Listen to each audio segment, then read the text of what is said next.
Astaghfirullah. Bismillahirrahmanirrahim. Assalamualaikum warahmatullahi wabarakatuh.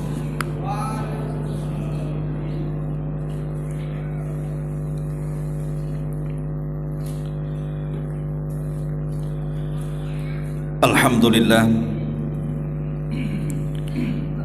Alhamdulillahilladzi bi ni'matihi tatimmus shalihat. Alhamdulillah. Alhamdulillahilladzi hadana wa kafana wa ja'alana minal muslimin. Asyhadu an la ilaha illallah wahdahu rabbi la syarika lah. Wa asyhadu anna Muhammadan abduhu wa rasuluhu alladzi la nabiyya ba'da. Amma ba'du. Hadirin dan hadirat yang dimuliakan Allah Subhanahu wa taala. Alhamdulillah, segala puja dan puji hanya milik Allah Subhanahu wa taala, di mana malam ini kembali kita bisa duduk untuk bertalabul ilmi di taman-taman sorga. Tak lupa salawat dan juga salam kita hadiahkan kepada Rasul kita Nabi besar Muhammad sallallahu alaihi wa ala alihi wasallam. Tema di malam hari ini tentu karena beberapa hari ke depan kita akan kedatangan tamu mulia bulan Ramadan, maka kita akan membahas seputar Ramadan yang berkaitan dengan anugerah-anugerah Allah di bulan Ramadan. Dan ini sebagai tarhib menjelang Ramadan. Ma'asyiral muslimin wal muslimat rahimakumullah. Allah Subhanahu wa taala sudah memilihkan kepada kita bulan terbaik. Dan itu adalah bulan Ramadan. Dan bulan ini tidak diberikan kepada umat-umat di luar daripada Islam. Di masa jahiliyah, orang-orang musyrik Arab tidak kenal apa itu Ramadan. Mereka hanya mengenal bulan-bulan hurum saja, seperti Dzulqa'dah, Dzulhijjah, Muharram dan Rajab mereka kenal, karena itu bulan-bulan mulia. Tapi Ramadan tidak dikenal oleh orang-orang jahiliyah. Dikenal Ramadan itu ketika Nabi SAW diangkat menjadi Nabi dan Rasul.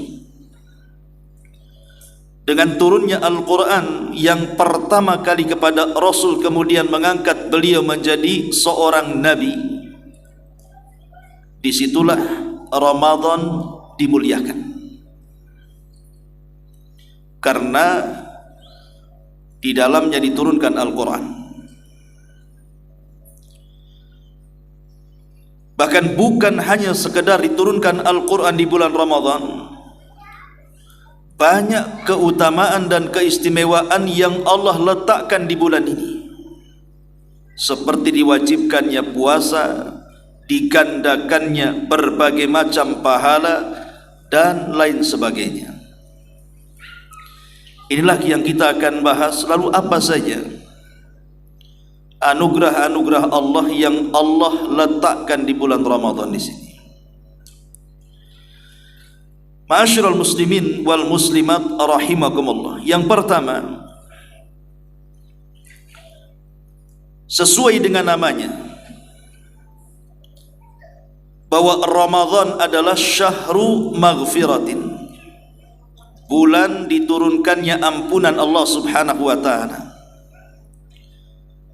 Karena Ramadan itu diambil dari 3 huruf, Ra, Mim, Dhad.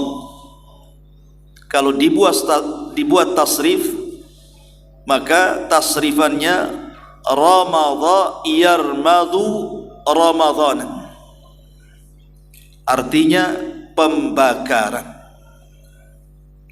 Jadi Ramadan itu artinya pembakaran. Apa yang dibakar? Apakah kalau datang bulan Ramadan kita bakar petasan? Kita bakar mercon? Bukan. Itu bukan ciri khas hari raya kaum muslimin. Islam tidak pernah mengenal petasan dan merconan. Jangan menyambut Ramadan dengan petasan dan merconan. Ini budayanya agama luar. Tapi yang dimaksud pembakaran di bulan Ramadan yang sesuai dengan penamaan bulan itu Ramadan, artinya adalah yarmadu dzunub. Yang dibakar itu adalah dosa-dosa manusia. Karena Ramadan itu adalah bulan diampuninya dosa-dosa manusia. Makanya sangat malang dan sangat rugi orang yang diberikan kesempatan 1 bulan untuk membakar dosanya, tapi 1 bulan lewat, rupanya tidak ada 1 dosa yang dibakar Allah Subhanahu wa ta'ala. Dan itu disyaratkan bahwa ada orang-orang yang seperti itu. Jadi ada orang-orang yang masuk Ramadan, keluar Ramadan itu 1 dosa pun gak diampuni. Sebagaimana isyarat sebuah hadis. Satu hari Nabi SAW pernah naik ke atas mimbar. Setiap tangga mimbar Rasul mengucapkan amin sampai 3 kali. Kemudian Nabi SAW berkhutbah. Selesai khutbah Rasul turun. Kemudian sahabat bertanya, "Ala ma amanta ya Rasulullah?" Rasul, tadi sewaktu engkau naik ke atas mimbar, kami mendengar engkau mengucapkan amin 3 kali. Apa yang kau aminkan? Kami tidak mendengar doanya. Maka Nabi SAW mengatakan, "Oh, tadi Jibril datang kepadaku. Kemudian Jibril memintakan amin akan doa yang akan didoakannya, maka ku aminkan doanya." Kemudian Nabi SAW menyebutkan salah satu doa Jibril yang diaminkannya adalah ragima anfu rajulin adraka ramadhana thumman salah falam yughfar min dhunubi. Celaka dan binasa orang yang masuk bulan Ramadan sampai Ramadan selesai, tidak ada 1 pun dosanya yang diampuni oleh Allah Subhanahu wa ta'ala. Maka ku aminkan kecelakaannya, kata Rasul. Jadi ada orang-orang yang masuk Ramadan itu seperti memasuki bulan-bulan biasa, bukan menganggap Ramadan itu bulan mulia atau luar biasa. Lah manusia-manusia seperti ini diaminkan kecelakaannya. Bayangkan kalau yang mendoakan Jibril, yang mengaminkan Rasulullah, yang menyaksikan para sahabat, doa mana lagi yang tidak mustajab? Karena memang ada orang yang seperti ini. Datang bulan Ramadan tidak puasa, datang bulan Ramadan tidak tarawih, datang bulan Ramadan ogah Al-Quran, datang Ramadan tidak berdoa pun sama sekali. Lewat begitu saja kebaikan, seolah-olah keluar tidak punya dosa. Na'udzubillah tsumma na'udzubillah. Ini anugerah yang pertama, Ramadan itu bulan ampunan. Yang kedua, di antara anugerah yang Allah anugerahkan kepada kita, bahwa Ramadan itu adalah syahru as-saumi, bulan di mana kita diperintahkan untuk berpuasa. Semua agama, bukan hanya Islam saja, diperintahkan kepada mereka puasa. menunjukkan bahwa puasa itu ibadah yang luar biasa karena perintahnya kepada semua agama. Hatta orang Hindu, orang Buddha saja mereka puasa karena besarnya manfaat puasa itu. Lah Islam juga diperintahkan umatnya untuk berpuasa. Dalam sebuah ayat yang ma'ruf sekali, kalau datang bulan Ramadan selalu ayat ini berseliweran, dibaca khotib-khotib, dibaca di kultum-kultum, dibaca di mimbar-mimbar. Saya yakin ayat ini semua hafal. Kalau tidak hafal, terlalu. Apa ayatnya? Ya ayyuhalladzina amanu kutiba alaikumus siyam kama kutiba alal ladzina min qablikum la'allakum tattaqun. Wahai orang-orang yang beriman, subhanallah, Allah memuliakan dengan panggilan iman. Panggilan dalam Quran itu kan dua macam tuh. Ada yang panggilan umum, ya ayyuhan nas, wahai manusia, mencakup mukmin dan kafir. Tapi dalam ayat ini tidak menggunakan panggilan umum, tapi panggilan khusus, wahai orang-orang yang beriman. Kata Abdullah ibn Mas'ud radhiyallahu anhu, kalau ada ayat memanggil kita dengan iman, fa'ar'i sam'ak, kata beliau, dengarkan dengan seksama. Barangkali setelah panggilan itu ada perintah penting yang harus dilaksanakan atau ada larangan bahaya yang harus ditinggalkan. Itu kata Abdullah bin Mas'ud radhiyallahu anhu. Dan panggilan dalam ayat ini khusus kepada umat yang sudah masuk Islam. Artinya di luar Islam dia tidak terkena panggilan ini. Anehnya, kalau ada orang yang mengaku muslim dipanggil dengan panggilan ini kok tidak respon, jangan-jangan dia tidak Islam. Karena panggilan ini bagi orang-orang yang sudah Islam kan. Samalah kalau seandainya ada pedagang bakso lewat di depan rumah, kemudian lewat lagi pedagang somai, kemudian lewat lagi pedagang rujak. Kita panggil satu dari tiga pedagang itu, anggaplah bakso. Bakso kemari. Tukang bakso itu dengar panggilan kita, tapi tak mau nengok. Kira-kira kita katakan apa ke tukang bakso itu? Dasar tukang bakso budak. Kan begitu? Masa dipanggil kok ndak nengok-nengok? Lah kalau seandainya ada orang-orang yang beriman kok dipanggil dengar tapi tidak ikut puasa, apa namanya? Mukmin budak itu namanya. Panggil kok ndak mau puasa.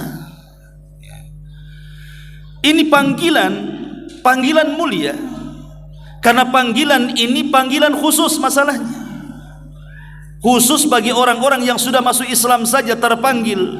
Berarti kalau kita merasa beriman mestinya terpanggil dengan ayat ini. Apa panggilannya? Kutiba alaikumus siyam, diwajibkan atas kalian puasa. Kutiba dalam bahasa Arab itu beda dengan furidah, beda dengan wujibah, padahal sama-sama lafadznya, sama-sama maknanya. Wujibah ya diwajibkan, furidah ya diwajibkan, kutiba ya diwajibkan. Kenapa Allah tidak mengatakan furidah alaikumus siyam atau wujiba alaikumus siyam? Kenapa menggunakan kutiba? Ulama tafsir mengatakan apabila pewajiban sesuatu menggunakan lafaz kutiba, berarti amalan yang diwajibkan itu memiliki sesuatu yang sangat berat dilakukan. Contoh, Allah mengatakan kutiba alaikumul qital, diwajibkan atas kalian perang. Perang itu berat apa ringan? Berat, perlu keberanian. Tidak semua bisa perang. Atau Allah mengatakan kutiba alaikumul qisas, diwajibkan atas kalian qisas. Qisas itu berat. Lihat orang-orang yang ketika berkelahi, kemudian dia membunuh kawannya dengan pisau, dengan golok, dengan macam-macam, matilah kawannya. Dalam Islam kalau dia membunuh, dibunuh. Ketika dia membunuh gampang, ketika mau dibunuh ketakutan dia, karena qisas itu berat. Lah puasa juga berat kan. Banyak kemudian orang-orang yang imannya tipis ketika berpuasa mengeluh dia, aduh lapar, lama kali maghrib, dia jam berapa ini katanya, pegang perut. Apa yang pegang perut kan? Lapar pak katanya. Ya memang puasa lapar, karena memang ibadah puasa itu berat. Beda dengan sholat. Kalau sholat kan bisa disetel ya, sesuai volume. Mau dibuat 10 menit bisa, mau dibuat 5 menit bisa. Itu sholat, tergantung durasi bacaan. Pengen lambat an-naba abasa, pengen cepet inna a'tayna kulhu, kan begitu. Kalau sholat volumenya bisa dilambatkan, bisa dicepatkan. Tapi kalau puasa kan tidak bisa dilambatkan, dicepatkan kan? Gimana mempercepat puasa? Antum buka jam 8, masa baru puasa udah buka? Tidak bisa. Puasa itu aturannya tegas, jelas. Ketika terbit fajar shadiq, tidak boleh makan, tidak boleh minum, menahan syahwat sampai terbenam matahari. Mau tidak mau. Tetapi meskipun puasa itu berat, tidak ada ceritanya orang mati karena puasa. Berat iya, tapi tidak ada cerita orang mati karena puasa. Ada orang mati, Pak Ustadz, kenapa? Puasa. Mana ada. Karena Allah sudah tahu kadar manusia. Makanya Allah tahu maslahat ibadah manusia. Lah puasa ini yang berat ini juga diwajibkan kepada umat sebelum kita. Lala apa hikmahnya? Allah katakan la'allakum tattaqun, agar kalian bertakwa. Berarti sasaran hikmah puasa itu bukan perut kita, tetapi sasarannya adalah hati kita, karena takwa itu di hati. Makanya sebagian para ulama seperti yang dikatakan Al-Imam Al-Ghazali dalam kitab Ihya-nya, ketika membagi tingkatan-tingkatan orang yang berpuasa, beliau mengatakan bahwa orang yang berpuasa itu 3 tingkatan. Tingkatan yang pertama disebut saumul awam, puasanya orang-orang awam. Dan puasanya orang awam itu identik dengan yang penting gugur kewajiban, yang penting sah. Mereka tidak mikir pahala. Seperti apa? Yang penting tak makan, tak minum, nahan syahwat dari terbit fajar sampai terbenam matahari, sudah. Itu puasa orang awam. Sah kalau mendatangkan rukun dan syaratnya dalam ibadah itu. Tapi apa dapat pahala? Dapat capek saja. Karena ada hadis Nabi SAW mengatakan, rubba sa'imin laisa lahul jaza illal ju'i wal atas. Berapa banyak orang yang berpuasa tidak mendapatkan pahala kecuali hanya menahan lapar dan dahaga saja. Kan capek-capek akhirnya puasanya. Lah itulah puasa orang awam, puasa capek-capek.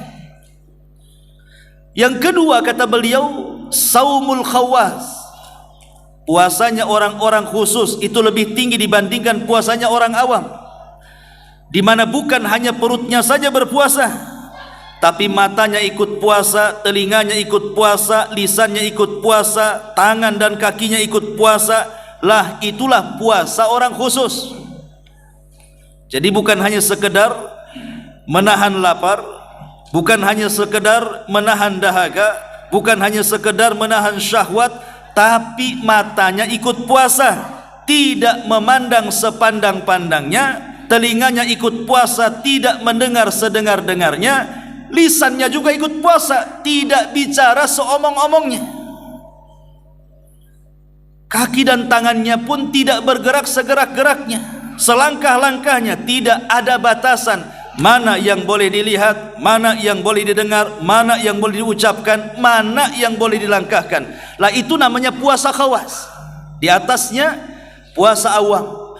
Tapi di sana ada puasa yang lebih hebat lagi, yang namanya khawasul khawas. Lebih khusus lagi. Sudah menahan lapar, menahan dahaga, matanya puasa, telinganya puasa, lisannya puasa, tangannya puasa, kakinya puasa, hatinya ikut puasa. Hati-hatinya ikut puasa. Hatinya tidak memikirkan apapun kecuali Allah Subhanahu wa taala, sampai kepada soal makan sahur, buka puasa, gak kepikiran sama dia, karena fokus hatinya untuk Allah Subhanahu wa ta'ala. Lah itulah tujuan puasa itu, memperbaiki hati. Karena takwa itu ada di hati, maka puasa itu bukan hanya sekedar puasa perutnya saja, tapi sampai ke dalam hati pun harus puasa. Kenapa?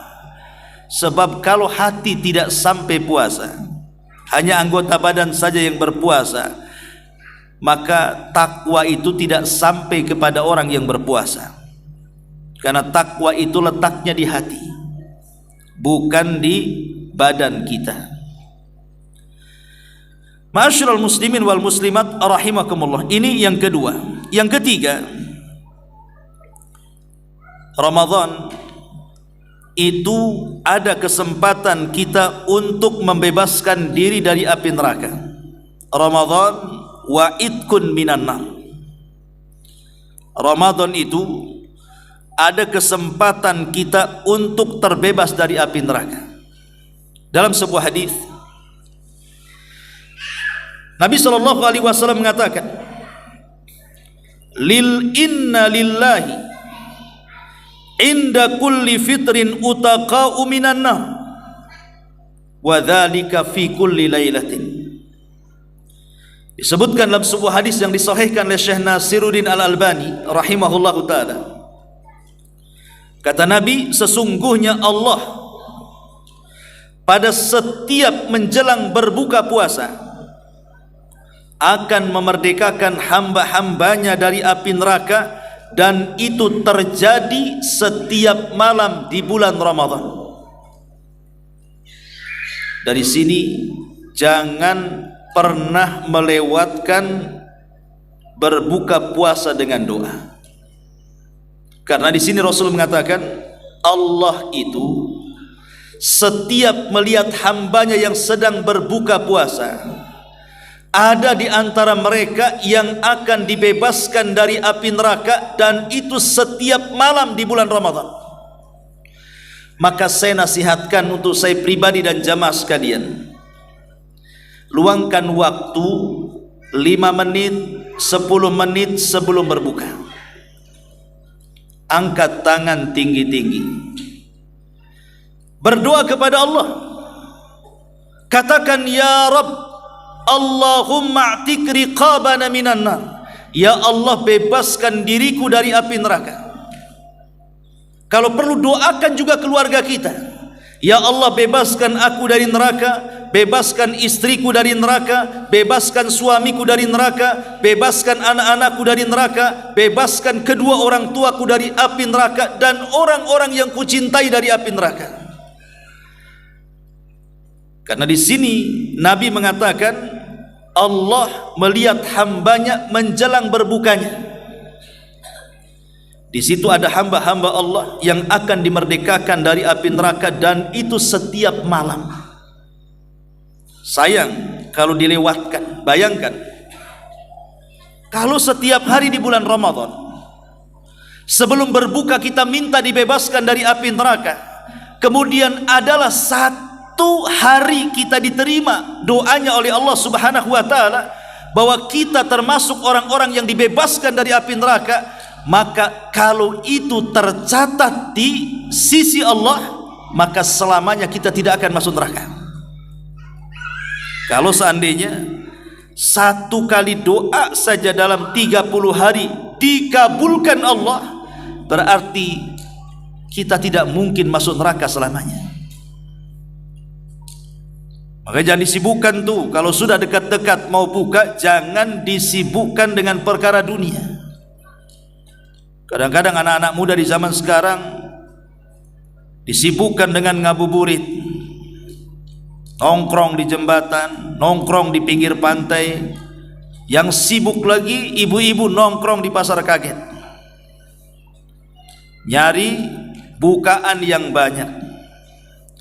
Padahal orang kalau puasa minum air putih dengan 3 kurma itu sebenarnya sudah kenyang tuh. Cuman kadang-kadang syahwat kita ini melonjak-lonjak. Akhirnya apa?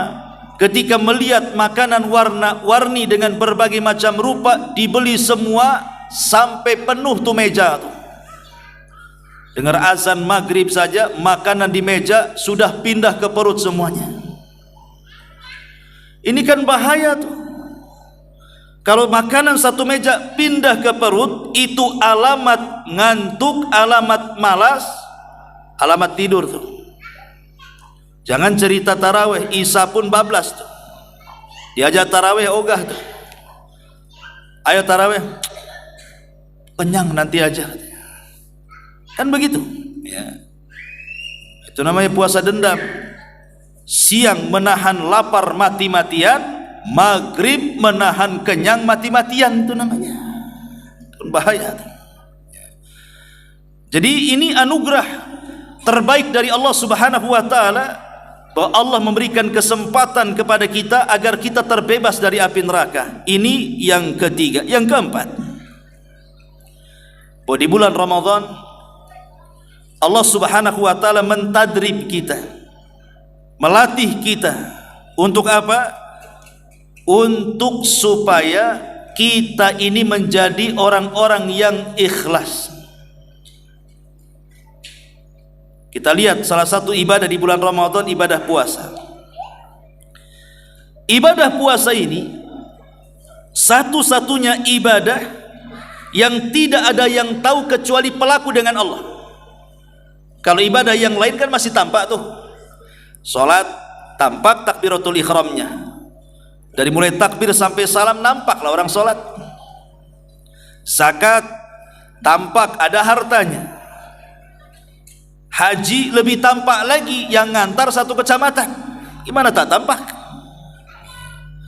Tapi kalau puasa, macam mana caranya kita mendeteksi orang ini puasa? Karena puasa itu tidak tampak. Oh, tampak ustadz lagi pegang perut, kata siapa?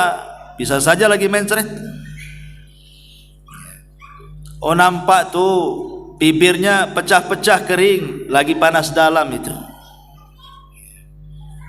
Oh, dia waktu jalan agak mereng ustadz, lemes, dia lagi puasa, kata siapa? Demam mungkin tuh. Tidak bisa menilai orang ini puasa atau tidak, itu tidak bisa. Hatta yang ngomong saya puasa saja belum tentu benar. Bisa saja paginya makan, kemudian siangnya ngaku puasa. Jadi puasa itu adalah ibadah rahasia, tidak ada yang tahu kecuali Allah Subhanahu wa taala. Lah karena ibadah itu adalah ibadah rahasia, berarti ibadah itu lebih dekat kepada ikhlas dibandingkan riya. Jadi puasa itu ibadah yang sulit kemasukan riya. Bukan berarti tidak bisa kemasukan riya, tapi sulit. Beda dengan sholat. Apalagi dia jadi imam, bisa saja dipasih-pasihkan bacaannya kayak orang 40 tahun di Arab, atau boleh jadi mungkin dipanjang-panjangin gerakannya kayak orang yang paling khusyuk. Bisa kalau sholat itu. Atau zakat minta dipampang namanya, nominal infaknya, kalau perlu di-share di grup sana sini. Apalagi haji, mulai dari berangkat sampai pulang isi statusnya dia semuanya. Gimana enggak ria? Ya. Kalau puasa gimana mau buat status? Lagi lemes gitu dipoto gitu. Orang sangka bukan puasa. Orang sangka lagi sakit kan begitu. Lah, jadi di sini kita diajarkan oleh Allah Azza wa Jalla tentang sebuah ibadah yang disebut dengan ikhlas. Dari ibadah puasa itu. Dan ini anugerah dari Allah Subhanahu wa taala. Kemudian yang kelima, bahwa puasa itu melatih kita, atau bulan Ramadan ini melatih kita menjadi manusia-manusia yang memiliki rahmat kasih sayang kepada fuqara dan masakin. Hatinya penuh dengan kasih sayang, punya kepekaan sosial. Oh, begini rasanya orang susah itu kalau lapar. Oh, begini rasanya orang susah itu kalau haus. Jadi orang-orang kaya itu mereka merasakan kepedihan orang-orang yang susah. Kalau kita alhamdulillah di Batam ini mungkin puasa Ramadan saja, tapi ada sebagian saudara-saudara kita seperti di Palestina itu setahun Ramadannya. Makan susah, minum susah, bantuan susah, kan begitu. Jadi kita bisalah merasakan bagaimana saudara-saudara kita itu yang tidak makan kenyang, yang tidak minum sampai betul-betul puas. Lah, Ramadan mengajarkan itu semuanya. Dulu di zaman Nabi sallallahu alaihi wasallam, sahabat Ali radhiyallahu an pernah bernazar. Ketika salah satu putranya sakit, Ali mengatakan, kalau Hasan ataupun Husain ini sehat, maka aku akan berpuasa 3 hari dalam bulan ini. Qadarullah, sehat pula anaknya. Maka akhirnya kemudian Ali pun harus melaksanakan nazarnya. Maka Ali pun kemudian berpuasa. Di hari pertama, Fatimah ingin menyenangkan suaminya. Dia pun bekerja kepada seorang Yahudi. Setelah kemudian dia mendapatkan upah, di sore harinya dia belikan adonan roti, kemudian membuat adonan roti untuk makanan suaminya terlezat. Ketika menjelang berbuka, makanan itu sudah disiapkan, rupanya pintu diketuk. Pas dilihat, rupanya orang miskin yang kelaparan. Kata Ali radhiyallahu anhu kepada Fatimah, "Wahai Fatimah, bagaimana kalau makanan ini kita kasihkan kepada dia?" Kata Fatimah, "Ya terserah." Akhirnya diberikan kepada orang miskin yang kelaparan. Ali hanya memakan al-aswadan. Aswadan itu kurma kering dan air putih saja. Kemudian keesokan harinya puasa kedua, Fatimah ingin menyenangkan suami lagi, akhirnya bekerja lagi di orang Yahudi. Setelah punya modal, dia pun mulai memasak masakan enak. Waktu berbuka, tiba-tiba pintu diketuk lagi. Pas dibuka, rupanya anak yatim kelaparan. Kata Ali, bagaimana kalau makanan ini kita kasihkan dia? Kata Fatimah, terserah. Akhirnya diberikan kepada anak yatim yang kelaparan. Lagi-lagi Ali hanya memakan al-aswadan, kurma kering dan air putih. Hari ketiga terulang lagi. Tiba-tiba kemudian diketuk pintunya. Rupanya yang datang tawanan perang Badar yang lapar. Maka Ali pun kemudian memberikan makanan lezatnya dan tidak menjadi iftar dengan makanan itu karena kasihan kepada tawanan. Dia pun memakan al-aswadan kembali, kurma kering dan juga air putih. Lihat kisah ini. Kenapa kisah ini kita tahu? Apa mungkin Ali cerita? Ya tidak mungkinlah Ali cerita. Karena kisah ini adalah asbab nuzul dari surah Al-Insan. Jadi peristiwa Ali bin Abi Thalib ini turun ayat di mana Allah Subhanahu wa taala mengatakan yufuna bin nadri wa yakhafuna yawman kana syarruhu mustatira wa yut'imuna at-ta'ama ala hubbihi miskinan wa yatiman wa asira. Dan mereka pun melakukan nazar, maksudnya Ali radhiyallahu an bernazar dan takut akan satu hari yang azabnya merata di mana-mana, dan mereka pun memberi makan yang disukainya kepada siapa? Pertama miskinan, kepada orang miskin satu, Yang kedua, wa yatiman, kepada anak yatim 2. Dan yang ketiga, wa asira, dan tawanan perang. Turun ayat ini atas peristiwa Ali bin Abi Thalib radhiyallahu an. Tapi lihat bagaimana Ali radhiyallahu an, dia sedang puasa dan akan berbuka dengan makanan lezat. Tapi makanan lezat itu dia berikan kepada anak yatim, dia berikan kepada fakir miskin, dia berikan kepada tawanan perang. Ini menunjukkan bahwa orang yang berpuasa itu muncul kepekaan sosialnya. Wa yu'thiruna ala anfusihim walau kana bihim khasasah. Mereka lebih mendahulukan orang lain walaupun itulah hikmah daripada Ramadan. Melatih kita untuk dermawan, melatih kita untuk tidak menjadi bakhil.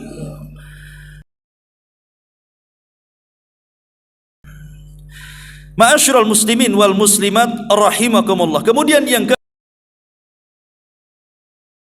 anugerah di bulan Ramadan. Ramadan ini Allah anugerahkan kepada kita agar kita musuh kita yang selama ini menyesatkan kita.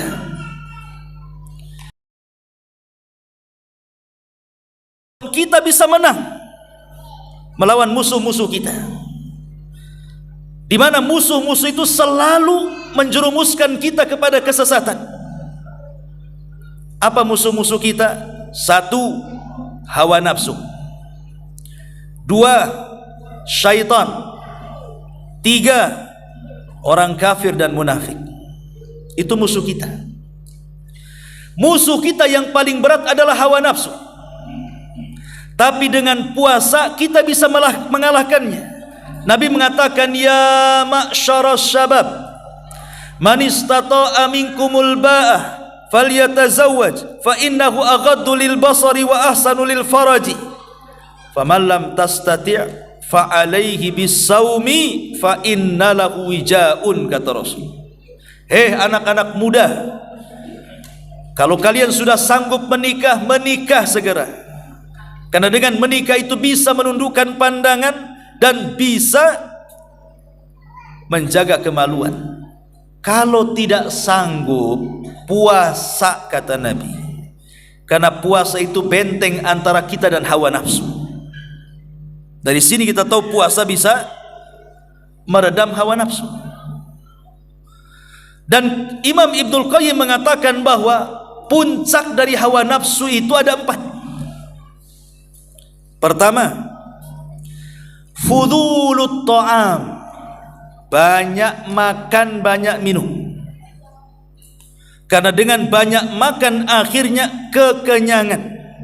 Kalau sudah kekenyangan akhirnya kemalasan. Kalau sudah malas, susah untuk ibadah. Lihat orang kenyang itu kan kayak ular sawah habis makan kan. Habis makan tidur. Kemudian yang kedua, fudul al-kalam, banyak bicara. Ketika orang banyak bicara, apalagi sambil ngerumpi, jatuh ke ghibah, jatuh ke dusta, jatuh ke namimah, jatuh ke merendahkan orang, dan begitu seterusnya. Yang ketiga, fudul mukhalatatin nas, berlebihan dalam bergaul, jalan sana, jalan sini, habis hanya untuk main-main saja. Kemudian yang terakhir, fudulul manam, banyak tidur, tidur aja kerjanya. Kalau orang sudah tidur itu, mau 2 jam, 3 jam, 1 hari nggak sadar orang tidur itu, maka akan banyak kebaikan yang luput kepada dia. Karena dia nggak sadar berapa jam dia tidur. 4-empatnya bisa dikalahkan dengan puasa. Nggak minum, kuranglah tuh makan tuh, kenyang pun kurang. Orang puasa malas bicara, makanya orang puasa itu saking hausnya tahan, dikumpulinnya ludah, telan lagi, dikumpulin telan lagi. Cemana dia mau banyak ngomong? Orang puasa itu dikit bicara biasanya. Saya pun kalau puasa siang-siang ceramah itu cepat haus tuh. Jadi kerjanya hanya nelan ludah saja. termasuk banyak tidur. Orang puasa lapar, susah tidur biasanya, dan orang puasa malas main kesana kemari, itu malas. Makanya puasa itu bisa menundukkan hawa nafsu. Insyaallah habis Isya kita lanjutkan karena sudah datang waktu Isya. Subhanallah bihamdika asyhadu an la ilaha illa anta astaghfiruka wa atubu ilaik. Allahu ta'ala alam. Assalamualaikum warahmatullahi wabarakatuh.